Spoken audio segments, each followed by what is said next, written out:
C'est qui ce travail ? Tous les mois sur CFM, des parcours exemplaires de femmes qui exercent des métiers dans lesquels elles sont peu représentées.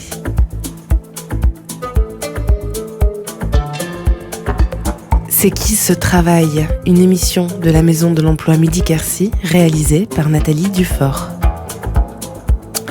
Bonjour, je suis ravie de vous retrouver pour un nouveau portrait métier, celui d'illustratrice avec Alma Kaiser, que j'ai rencontrée grâce à l'équipe de La Mounière, un espace culturel qui s'interroge sur la mémoire du lieu et l'histoire de ses habitants. Alma Kaiser, elle, a grandi en Suisse et elle vit aujourd'hui dans un village à l'est du Tarn-et-Garonne, son camp de base à partir duquel elle exerce son métier d'illustratrice. Elle croque sans relâche des petits personnages, compose des récits illustrés, vivants et colorés, support de communication pour la crèche, l'épicerie bio, les producteurs locaux, la librairie. Elle dessine avec des personnes handicapées, retrace la vie de mère de famille avec humour sur des cartes postales et encore participe aux projets sociaux et culturels du territoire afin de les raconter en images. C'est une histoire de vie et de métier qui s'inscrit dans le paysage à la rencontre des personnes qui y vivent et des activités qui s'y exercent. Je vous invite à aller voir son site almakaiser.com si vous avez besoin de support visuel pour communiquer et à écouter ce qui va suivre, le portrait métier d'Alma, ainsi que l'interview de Margot, responsable de La Mounière, qui nous parle de la programmation 2022-2023 et de sa collaboration avec Alma. Métier de femme au passé, métier d'une femme au présent, les liens se font, des histoires se dessinent, le tout devient visible. Vous êtes sur CFM, on écoute IBI et Passalieu dans Made of Gold. On le fait. On le fait.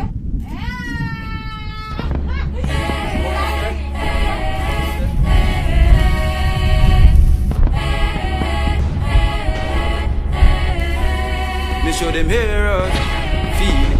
We are the younger, the hunger. Me show the heroes, feel it. Alright, one more time. Right. Me show them heroes, feel it. We are the younger and the hunger. Me show them heroes, feel it. We are the younger and the hunger. Holy water, crying at the altar. Your desire, freedom from the Maya, fire, burning at the altar, rewriting sacred scriptures, so we could be together. My spell made of gold, gold, gold. My spell made of gold, gold, gold. My spell made of gold, gold, gold. My spell made of gold, gold, gold. Prayer, kneeling at the altar. Gathering our power, heat is getting higher, higher. I have dreams. My forefather told me complete mission now. They ain't really broke us. They can never break our story now. My son showed them passion.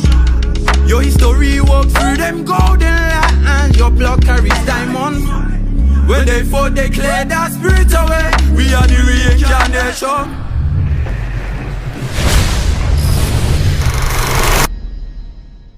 My spell made of gold, gold, gold.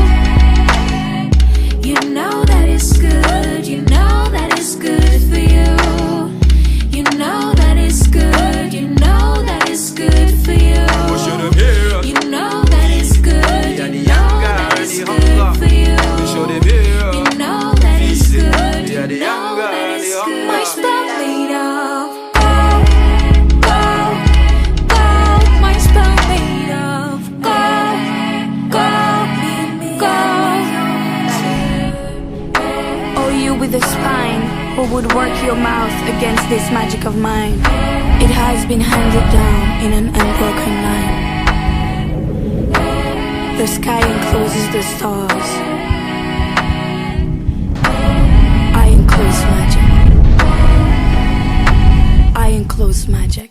Vous êtes sur CFM dans C'est qui se travaille avec l'illustratrice Alma Kaiser qui nous raconte son métier et son parcours.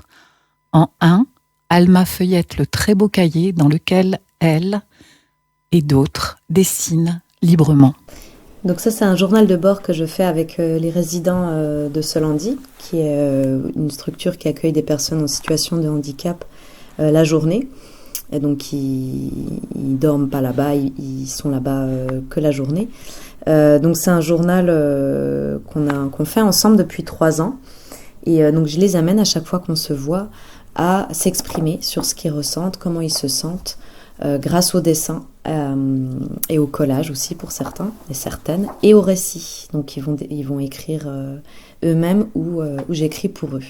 Donc c'est une sorte de journal de bord du foyer avec mes illustrations aussi. Donc on fait ça ensemble. Et c'est une manière du coup de s'exprimer librement. Et donc on a des périodes, par exemple après confinement, avec les protocoles sanitaires qui se durcissent, puis qui se relâchent, puis qui se redurcissent, où les résidents s'expriment autour de ça, sur l'angoisse qu'ils peuvent ressentir parfois, l'insécurité dans cette ultra-sécurité que l'on vit aujourd'hui. Et donc, heureusement, on peut encore dessiner librement et pour dire ce qu'on pense. En 2, on apprend que son travail d'illustratrice est animé par la rencontre. On a envie d'être croqué par Alma tant ses dessins expriment la vitalité. Oui, pour moi, c'est important d'être toujours en lien, de partir à la rencontre de l'autre, comme dans un voyage, et d'être dans la découverte, de rester curieuse de qui est l'autre. Et à partir de là, je vais du coup dessiner pour tous ces gens-là qui m'entourent, que ce soit des clients type producteurs, ou alors vous avez cité la librairie Le Tracteur Savant, avec qui je travaille régulièrement et qui a une équipe super, où il y a toujours en fait de l'humain dans mes rencontres, et ensuite de l'expression du coup à travers le dessin. Les gens m'emportent beaucoup, notamment les personnes, on va dire, fragilisées par une société que je considère plutôt écrasante, qui va plutôt prôner un esprit de compétition, de domination aussi. Et je pense que pour avoir été plutôt mauvaise à l'école et d'avoir souffert depuis toute petite du manque de considération de l'école, tout simplement, par rapport à mes notes, à qui j'étais. Donc il y a vraiment une sorte de mésestime de moi-même. Et le dessin a été une possibilité de me sortir de ce sentiment de nullité, en fait. Donc je vais être sensible aux gens qui rencontrent les mêmes difficultés. Au final, je suis très empathique avec tous ces gens qui soit être en situation de handicap, les personnes étrangères qui vont pas parler la langue, parce que dans mon parcours familial, donc moi j'ai une maman qui n'a pas parlé le français pendant un certain bout de temps, donc forcément à l'école c'était pas évident, mais à la maison c'était pas simple non plus d'avoir une maman qui était coupée socialement, mais aussi professionnellement, du fait d'être étrangère. Et donc aujourd'hui, ce qui m'importe, c'est la rencontre avec les gens de manière authentique, parce que dans les rencontres, notamment avec les personnes qui sont pas dans des situations, on va dire, conquérantes et de domination, on rencontre beaucoup de sensibilité, de poésie, d'humanité, et la création artistique a besoin de tout ça pour vivre. Alors moi, ce qui me fait vraiment plaisir dans vos illustrations, c'est parce que c'est vraiment très joyeux, je trouve. Ça fourmille de détails. Chaque personne est en train de bouger, de faire quelque chose. C'est coloré, c'est gai.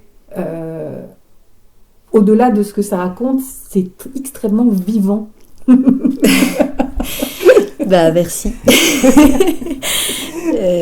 Oui, c'est vrai que je choisis toujours le côté, on va dire, joyeux, le côté vivant, ce qui inspire la joie. Et j'adore les petits détails chez les gens, j'adore observer les petites remarques qui font rire. Et puis bon, là vous avez un dessin pour un jardin d'enfants, une école à Miart. Donc forcément les enfants, c'est très vivant. Et autant ils peuvent être très pénibles, autant c'est une source d'énergie. En 3, on comprend qu'Alma aime les histoires, la grande, la mythologique, mais surtout l'histoire des anonymes. Nous, on aime aussi qu'elle nous raconte son histoire. Oui, donc à l'école, j'étais passionnée d'histoire, c'est vrai. J'ai adoré en premier lieu l'histoire biblique parce que du coup c'était encore Enseigné en Suisse. En Suisse, ouais. Ah ouais, c'était obligatoire. La maîtresse s'ennuyait mortellement parce qu'elle détestait ça, mais elle était obligée de nous donner ce cours-là. Et moi, je trouvais ça passionnant parce qu'on sort du coup de quelque chose de pragmatique et donc je la reprenais. Je lui disais non, Jésus, il a pas fait ça, il a fait ça. D'accord. Parce que j'avais reçu un livre de ma grand-mère sur l'histoire de Jésus, illustré et magnifique. Et donc elle a fini par appeler mes parents pour leur demander si on faisait partie d'une secte parce que je la rendais folle.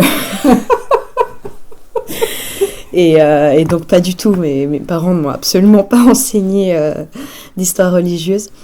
Mais par la suite, j'ai trouvé passionnant l'histoire d'Égypte, la mythologie grecque. Mais de manière générale, je crois que ça me passionne de savoir un peu les histoires que racontent les autres, la vie des gens, des autres, ce qui a pu se passer avant nous. Et donc à l'école, j'étais très bonne donc en sport, en musique, en dessin et en histoire, là où du coup les notes comptent pas trop. Et pour le reste, ça a été vraiment catastrophique.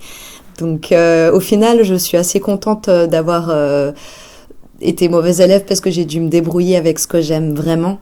Et donc le fait de construire mon métier avec le dessin, avec le lien aux gens et l'histoire que peuvent raconter les gens, fait qu'aujourd'hui je fais vraiment ce que j'aime. C'est pas tous les jours facile de construire sa propre profession, disons son quotidien, et puis d'avoir du coup un revenu plus ou moins fixe, c'est même assez compliqué. Mais enfin, ça demande un peu un esprit d'aventurier et d'aventurière. Oui, donc après le collège, j'ai pu intégrer une école d'art en Suisse, où du coup j'ai pu travailler en apprentissage, donc en étant à l'école et en dual. Et j'ai travaillé dans une agence de publicité, de communication. Et donc j'étais très contente de pouvoir faire ce que je voulais enfin, donc faire du dessin et apprendre le graphisme, donc comment communiquer grâce à l'illustration, entre autres. Sauf que à 19 ans, après avoir travaillé 3 ans, une année préparatoire et 3 ans en agence dans un monde que je trouvais très lisse, très surfait, un peu à côté de la vie. J'ai été à la recherche d'authenticité, de l'authenticité. Donc j'ai voyagé à vélo, puis ensuite dans des collectifs agricoles, en effet à la recherche d'authenticité et de quelque chose de vrai. Et je me rappelle de mon grand-père qui vient d'un milieu pauvre et paysan, qui me disait « Mais qu'est-ce que tu vas faire avec tes chèvres ? T'as fait une école d'art, toi, ce que tu dois faire, c'est du dessin. Arrête avec tes bêtises. » Et il s'inquiétait beaucoup sur l'état de mes mains, que mes mains devaient être préservées pour le dessin et pour quelque chose de plus prestigieux que d'avoir les mains dans la terre. Donc heureusement que c'était quelqu'un de très bon et de respectueux parce qu'il me l'a dit en douceur, mais je pense que ça n'est pas toujours évident le retour à la terre de notre génération à des moments. Bref, en tout cas, j'ai bien éprouvé le monde agricole, surtout collectif, donc en lien avec d'autres personnes qui sont à la recherche d'authenticité. J'ai eu des enfants et je me suis rendu compte un jour que, en fait, quel que soit le milieu, la condition de femme et de mère est toujours la même, c'est-à-dire que la prise en charge, c'est cette espèce de façon d'être dans l'ombre, de faire toutes ces petites choses qui sont jamais mises en valeur, ça, quel que soit le milieu, il est là, il est présent. Donc à un moment donné, j'ai eu besoin de me construire, de me reconstruire une estime en moi, parce que être maman, c'est une joie immense, mais d'un autre côté, ça faisait que j'étais dans l'abnégation de moi-même et que c'était une certaine joie d'être avec mes enfants, mais pas une joie d'être avec moi-même, en fait.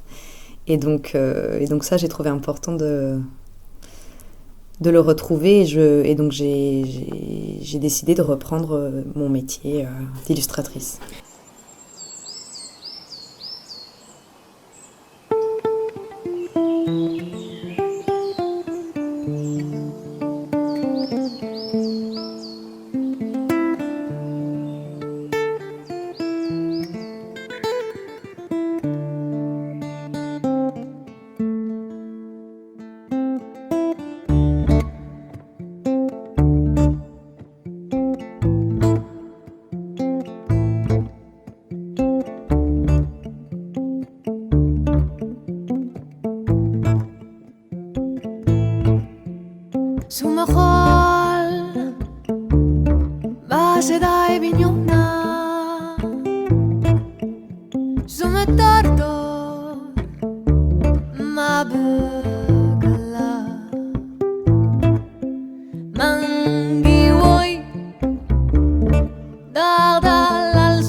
C'était Joulik dans Aduna sur CFM.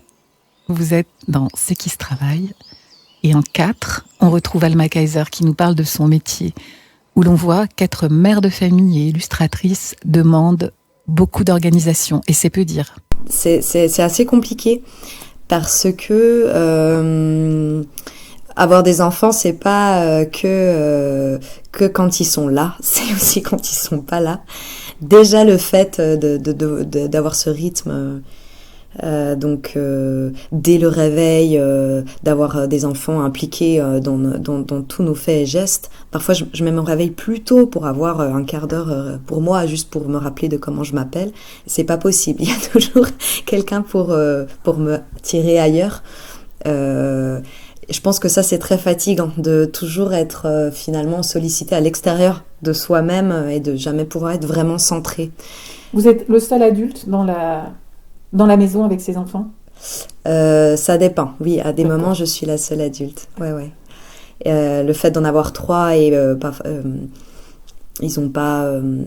Les 2 aînés sont d'un papa, la petite est d'un autre papa. C'est. Je pense que le nombre fait que c'est déjà pas, que c'est assez difficile. Le grand devient grand, rentre bientôt au collège et c'est d'autres difficultés que du coup la petite enfance qui demande beaucoup. En fait, ça s'arrête jamais. Et une fois qu'il est à l'école, qu'elles sont à l'école, parce qu'il y a quand même 2 filles, donc elles sont majoritaires. Il y a toute les rendez-vous, la prise de tête aussi autour de leur santé, leur scolaire, échec scolaire ou pas, comment ils vont s'en sortir.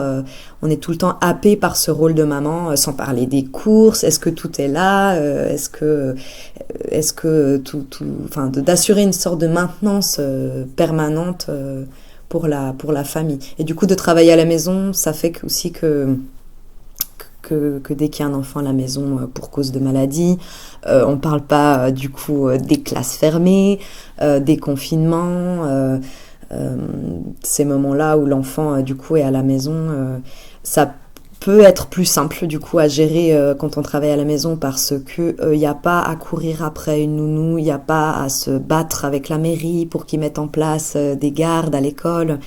Mais d'un autre côté, ça fait que finalement je dois mettre des limites dans mon propre cercle familial pour qu'il y ait un respect en fait de mon temps de travail et de mon espace de travail aussi. Alors, du coup, et financièrement, dans ce que vous faites, est-ce que vous gagnez suffisamment par rapport à ce qui est nécessaire de gagner, en fait, vu votre contexte familial et votre vie ? Est-ce que vous voulez... Ça dépend des mois.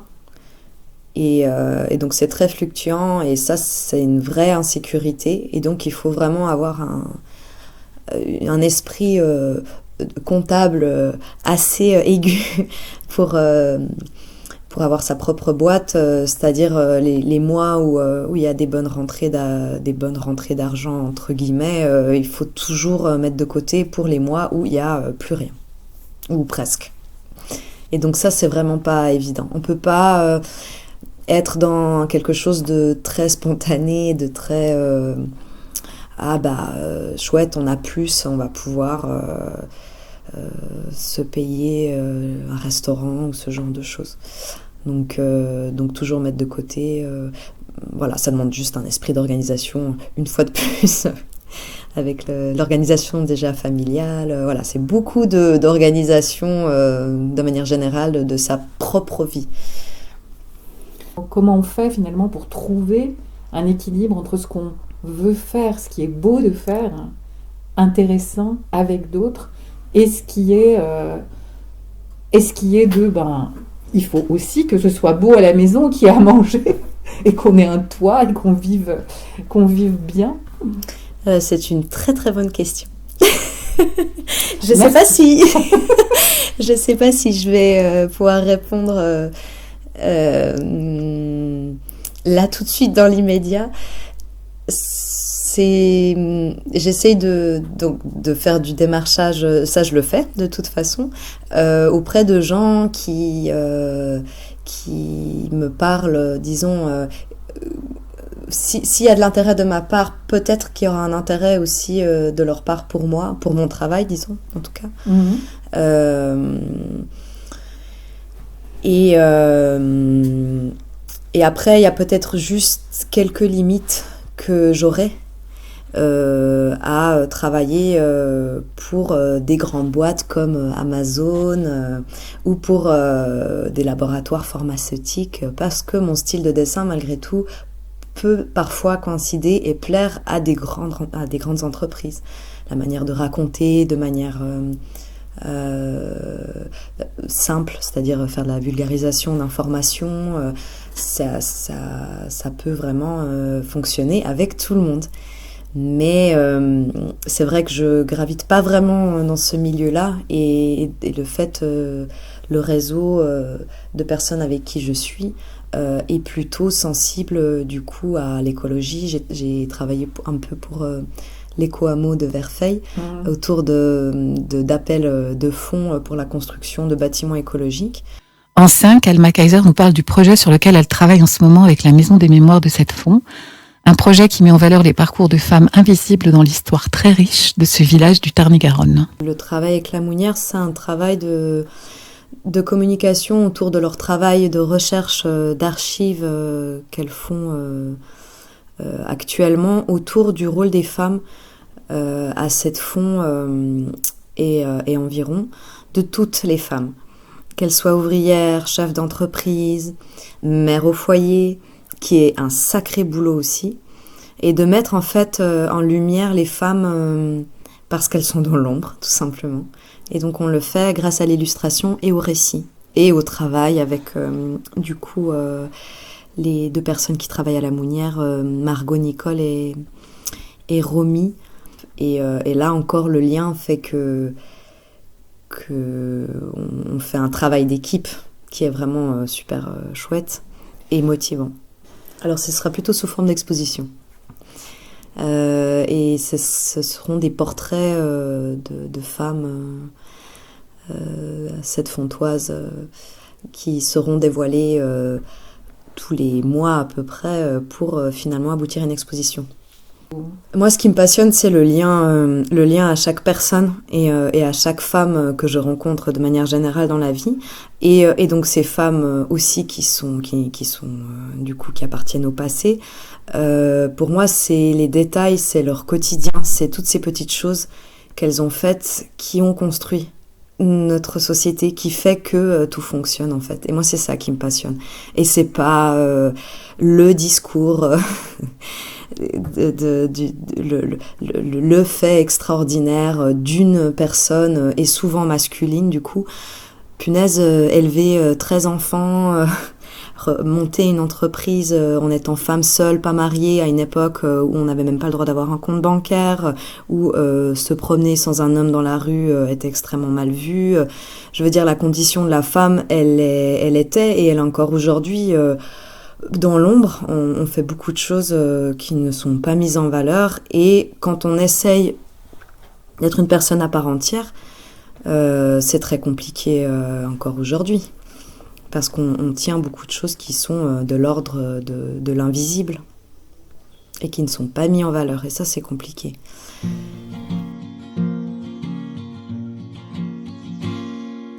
Por las calles, las placitas, la gente se viene y se va. Tantas miradas tímidas se cruzan viendo sin mirar.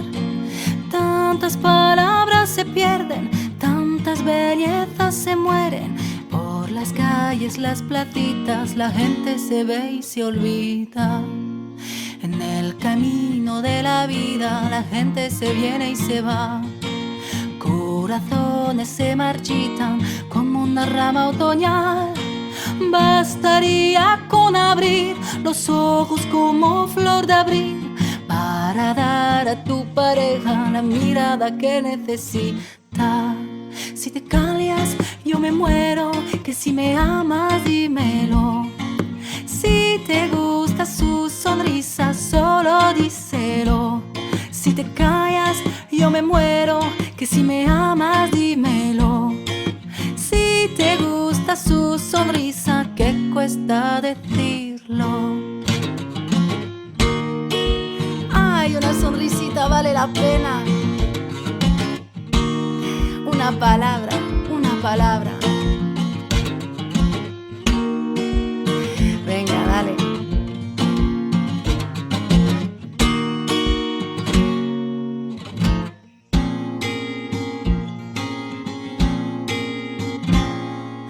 En la historia, gran historia, la gente se viene y se va, olvidando la importancia de los que prestaron ayuda. Aquellos que no callaron, aquellos que nos cantaron que en el camino de vida el decir es sobrevivencia. Si te callas, yo me muero. Que si me amas, dímelo. Si te gusta su sonrisa, solo díselo. Si te callas, yo me muero. Que si me amas, dímelo. Si te gusta su sonrisa, ¿qué cuesta decirlo? Solo una mirada. Por las calles, las placitas, Solo una sonrisa. en el camino de la vida, Solo una palabra. en la historia, gran historia. Basta con decirlo. Si te callas, yo me muero. Que si me amas, dímelo. Si te gusta su sonrisa, solo díselo. Si te callas, yo me muero. Que si me amas, dímelo. Si cuenta oír, ¿Qué cuesta decir? si cuenta oír. Si te callas, yo me muero. Que si me amas, dímelo. Si te gusta su sonrisa, solo díselo. Si te callas, yo me muero. Que si me amas, dímelo. Si cuenta oír, te quiero. ¿Qué cuesta decir? Si cuenta oír, Te quiero. ¿qué cuesta decirlo? Solo una mirada, solo una sonrisa, solo una palabra.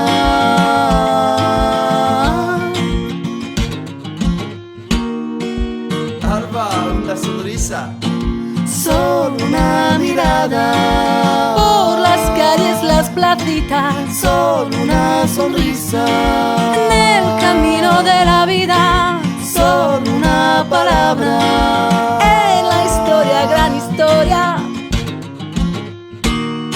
lo puede cambiar todo. C'était Alba Delmont, une musicienne qui vit à Sept-Fonds. Alma et Alba, respectivement âme et aube en espagnol, ce sont deux artistes qui nous ont accompagnés dans cette émission. Recommandée par Margot Nicole, la responsable de la Maison des Mémoires à Sept-Fonds, qui nous parle du projet d'exposition et d'animation mis en œuvre dès cette année. Pour les années 2022 et 2023, on souhaitait travailler autour d'un thème lié à la chapellerie. Et en fait, le thème des femmes et de la place des femmes s'est un peu imposé à nous rendant compte que elles étaient... les femmes sont charnières et sont À l'origine du développement économique autour de la chapellerie à Sept-Fonds, finalement, est-ce qu'on pourrait dire ça? Exactement. C'est la chapellerie née d'un projet d'une femme, Pétronie Cantecor, qui, la première en 1796, vient déposer cette activité au registre des commerces. Donc ça vient déjà un peu percuter des stéréotypes qu'on peut avoir sur la femme au XVIIIe siècle, de voir que cette femme mariée à un agriculteur qui aura 13 enfants, même si voilà les 9 qui survivront, va déposer cette activité et va donc développer une activité parallèle à celle de son mari. Et c'est cette activité qui va, en grandissant et en se modifiant, profondément bouleverser le paysage économique de Sept-Fonds et de sa région. on s'est aussi rendu compte que lorsqu'on évoquait la chapellerie, souvent on évoque les grands propriétaires de chapellerie, qui sont des hommes, et qui ont leur importance, on ne le nie pas, et il ne s'agit pas non plus de venir le contester. Mais on s'est rendu compte aussi que sont beaucoup plus dans l'ombre les ouvriers de ces chapelleries, et parmi ces ouvriers, au XIXe siècle, 2/3 sont des femmes. Donc on retrouve aussi là une présence, au-delà de Pétronie Cantecor, la première à avoir créé cette activité. Il y a au sein des usines aussi, lorsque la chapellerie s'industrialise, une présence féminine très importante. Et avec tout ce que ça amène aussi de modifications dans un modèle de couple, par exemple, d'avoir effectivement une femme qui va avoir son activité propre en complément des travaux agricoles de son mari et avec elle-même une saisonnalité dans son activité, avec vraiment un temps dévolu à la fabrication des chapeaux et un temps où elle retourne aussi en été travailler dans les champs. Mais de voir ce que ça va amener comme bouleversement sociétal aussi, que d'avoir cette activité qui s'implante ici dans le Quercy-Caussade et qui va amener à embaucher de nombreuses femmes, qui va amener à les faire se former aussi et qui va amener à les faire avoir un revenu propre qu'elles vont amener au sein du foyer. Et il y a vraiment trois figures qu'on souhaite aller explorer. Il y a certes la figure de Pétronie Cantecor, qui a peut-être encore des choses à nous raconter. Il y a aussi cette figure de la femme ouvrière et avec une activité qui, en fonction d'un travail en usine ou d'un travail à la tâche depuis chez soi, va amener aussi un modèle et une organisation différente. On sait que parmi ces ouvrières, il y a aussi eu des femmes syndicalistes et certaines qui ont mené des mouvements de grève. On sait que une femme aurait amené un cortège de femmes depuis Cette-Fond jusqu'à Caussade pour venir manifester. Donc ce sont des sujets aussi qu'on aimerait aller explorer. Et également la figure de la femme ou de la fille de chapelier, puisqu'on se rend compte que souvent la pérennité de l'entreprise, elle repose aussi sur la femme du chapelier qui, durant ses absences, lorsqu'il est en représentation ou pour des raisons de commerce ou d'exposition, il est amené à voyager. C'est souvent la femme qui tient les rênes de l'usine et de l'atelier. De même lorsqu'elle devient veuve. Et on a aussi des exemples de chapelleries dans lesquelles notamment le petit-fils de Pétronie Cantecor, Jean Cantecor, n'a en descendant que des femmes, 3 filles. Et donc ce que ça va aussi impliquer dans la succession et dans la reprise d'une activité par une femme. On se rend compte aussi, et je pense que tout le monde s'en rend compte sur différents sujets, quand on commence à s'intéresser à un sujet, on se rend compte qu'il est partout. Je pense que cette question aujourd'hui de la représentation des femmes, de l'égalité femmes-hommes, elle se pose beaucoup. On est amené à aujourd'hui avoir un nouveau regard aussi sur les femmes, un nouveau regard sur le rôle des femmes dans l'histoire. On a longtemps cru qu'elles avaient été empêchées et en fait de se rendre compte que c'est des parcours qui ont été effacés mais qui pour autant de tout temps il y a eu des femmes avec des parcours extraordinaires ou ordinaires mais tombés dans l'oubli.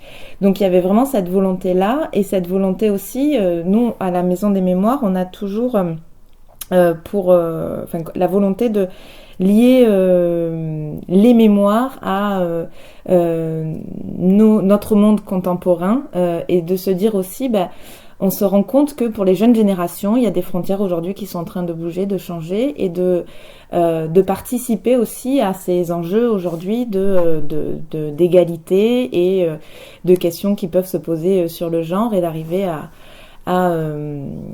peut-être décloisonner des choses qui nous sont toujours apparues peut-être plus cloisonnées qu'elles ne l'étaient. Justement, dans ce lien entre histoire passée et époque contemporaine, comment vous faites ? Je sais que vous allez travailler en collaboration avec une illustratrice Est-ce que c'est un moyen aussi de lier présent et passé? Oui, et donc ces 2 années, elles vont être animées par une programmation que l'on a souhaité varier. Donc il y a effectivement un travail d'exposition autour des parcours de femmes mémoires et qu'on a choisi d'aborder avec Alma et donc avec l'illustration. Et l'illustration, ça permet d'avoir aussi cette fraîcheur, je dirais, dans la forme du sujet. Alma, elle nous époustoufle par la qualité de ses dessins et de se dire que parfois, voilà, un dessin vaut un grand discours, et il y a cet aspect assez intemporel de l'illustration, en fait, qui permet aussi de montrer que, voilà, les sujets, certes, ils touchent à la mémoire, mais ils ont aussi ce côté intemporel. Et on a aussi la chance d'avoir différents partenaires qui ont souhaité nous accompagner dans des projets qui vont nous permettre d'ouvrir ce thème des femmes. Donc on a avec l'Université populaire une conférence sur une féministe de la fin du XVIIIe siècle, mais on a la communauté de communes aussi qui va intervenir avec la programmation d'un spectacle plutôt dense autour des femmes ouvrières et des métiers du textile, mais où il y a des liens à faire avec la chapellerie. On souhaite aussi aborder des parcours de femmes résistantes de la Seconde Guerre mondiale. Et on a aussi pour projet, donc ça ce sera à travailler, d'aller voir comment on peut venir un peu percuter ces stéréotypes ou préjugés qu'on peut avoir sur les genres avec des choses un peu plus atypiques. Ça ce sera la surprise, on l'espère, pour l'année 2023. Je dirais que en travaillant sur ces sujets, ce dont on se rend compte, nous, à la Mounière, c'est que en fait, ces questions-là, elles sont partout dans nos quotidiens. Ces questions autour des femmes et autour de la place des femmes, et de se dire, et avec l'émission comme C'est qui ce métier, de se rendre compte que, en fait, aujourd'hui, on a encore des stéréotypes sur des métiers masculins, des métiers féminins. Ce dont j'ai l'impression de me rendre compte, c'est que on a parfois l'impression que c'est hérité et que c'est une longue histoire que la construction de ces stéréotypes, et de se rendre compte que parfois pas tant que ça, en fait. C'est aussi des constructions qui pour certaines sont plus récentes que ce que l'on pourrait croire, et avec parfois des retours en arrière, et donc ce qui demande à toujours être vigilant aussi à comment se construisent des stéréotypes de genre et pas que, et de voir que c'est pas toujours une lente évolution. Parfois les choses s'accélèrent et on a des retours en arrière qui peut être important d'aller interroger. Et on a donc Frédéric Marty qui va venir nous parler le 4 mars du personnage de Louise Dupin. Louise Dupin, c'est une femme qui, en 1750, avait l'idée déjà de travailler sur l'égalité des sexes et de faire une encyclopédie des femmes. On a aussi le portrait d'Olympe de Gouges. Je pense que le rôle des femmes à la Révolution française, il a été en partie invisibilisé, et on a des luttes qui ont été menées par des femmes, mais qu'on a... en les oubliant, en fait, on en est venu à se construire une image d'une histoire menée principalement par les hommes, alors qu'en fait c'est une construction, et qu'il y a eu des périodes de l'époque où les femmes avaient une place peut-être plus importante que ce qu'on veut le croire aujourd'hui. Cette émission est réalisée par la Maison de l'Emploi Midi-Quercy avec la collaboration précieuse de Lisa Echen, de CF Cam Caylus, et le soutien de la région Occitanie, du FSE et de l'État. Je remercie Alma Kaiser et Margot Nicole pour leur belle participation. Dans les prochains podcasts, on aura l'occasion de suivre le projet de la Mounière et le travail d'Alma, avec une chronique régulière consacrée au parcours exemplaire de ces femmes dans l'histoire du village de Sept-Fonds, une commune qui s'est dotée d'un équipement culturel exceptionnel avec cette maison des mémoires.